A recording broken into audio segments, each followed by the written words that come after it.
नमस्कार. पुन्हा एकदा तुम्हा सर्वांचे आजच्या व्हिडिओमध्ये खूप खूप आणि मनापासून स्वागत. आज आपण पाहूया सरकारी कर्मचाऱ्यांच्या बाबतीत दिनांक 20/11/2025 रोजी निर्गमित करण्यात आले 3 मोठे महत्त्वपूर्ण शासन निर्णय. जाणून घ्या याविषयी सविस्तर माहिती. त्यापूर्वी चॅनलला पहिल्यांदाच भेट देत असाल तर व्हिडिओला एक लाईक आणि चॅनलला सबस्क्राईब करायला विसरू नका. चला तर पाहूया याविषयी सविस्तर माहिती. राज्य कर्मचाऱ्यांच्या बाबत दिनांक 20 नोव्हेंबर 2025 रोजी 3 मोठे महत्त्वपूर्ण शासन निर्णय निर्गमित करण्यात आले आहेत. नंबर 1. थकीत वेतन अदा करण्याबाबत. अपंग समावेशित शिक्षण योजना अंतर्गत विशेष शिक्षक यांचे थकीत वेतन अदा करण्याबाबत शालेय शिक्षण व क्रीडा विभागामार्फत मंजुरी देण्यात आली आहे. नंबर 2. वेतन अनुदान. माहे ऑक्टोबर व नोव्हेंबर 2025 वेतन देयककरिता अनुदान निधी वितरित करण्यास शालेय शिक्षण विभागामार्फत मंजुरी देण्यात आली आहे. सदरचा निधी हा नियंत्रक अधिकारी यांच्या अधीनस्थ ठेवण्यास व वितरित करण्यास मान्यता देण्यात आली आहे.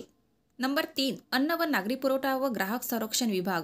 क्षेत्रीय पुरवठा यंत्रणेतील पुरवठा कार्यालयाच्या आस्थापनेवरील शिपाई संवर्गातील पदे अनुकंपा नियुक्तीकरिता पुनर्जित करण्याबाबत निर्णय निर्गमित करण्यात आला आहे.